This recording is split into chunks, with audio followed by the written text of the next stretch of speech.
in full view of the world and the American people. Donald Trump has violated his oath of office, betrayed this nation. He should be impeached. He's shooting holes in the Constitution, and we cannot let him get away with it. Former Vice President Joe Biden, for the first time, actually calling for President Trump's impeachment. Joining me now is Tom Perez, chair of the Democratic National Committee. Mr. Chairman, thank you very much. There was a time when mainstream Democrats and certainly Nancy Pelosi were really concerned about talking about the I word, thinking it would blow back against 2020 candidates and against the party in the campaign. Not so anymore.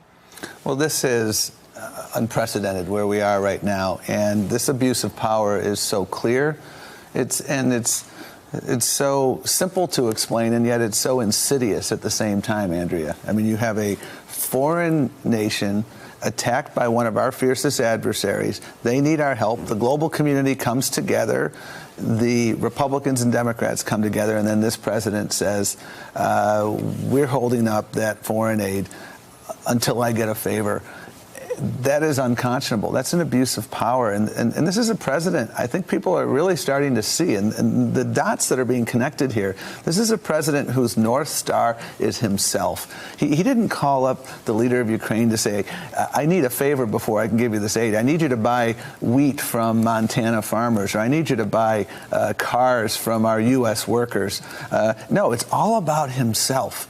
And our national security is so at risk. You had Ambassador Rice here, and what's happening in Turkey. When spineless Lindsey Graham is speaking out against this president on Turkey, you know that is a bad situation. So he's putting our national security at risk. He is abusing the authority of the office. And we must, as Democrats, walk and chew gum, and that's exactly what we're doing. We're doing this investigation, and we're doing it in a sober fashion. And at the same time, we continue to make sure we're working on the issues that the American people elected Democrats for in 2018, health care, making sure that we raise the minimum wage, making sure that we take on the pharmaceutical industries. We've got to walk and chew gum, and that's exactly what Democrats are doing. What about the age factor? Bernie Sanders, in an exclusive interview with Harry Smith, said he misspoke when he said that he's going to slow down his campaigning. Take a look at this. I misspoke the other day. I said a word I should not have said. And make media drives me a little bit nuts. Surprise, surprise, that we're not going to tomorrow start doing 4 events a day. So you've got 3 candidates in their 70s. He's 78. And now Elizabeth Warren and Joe Biden battling for first place, with Warren now front-runner status.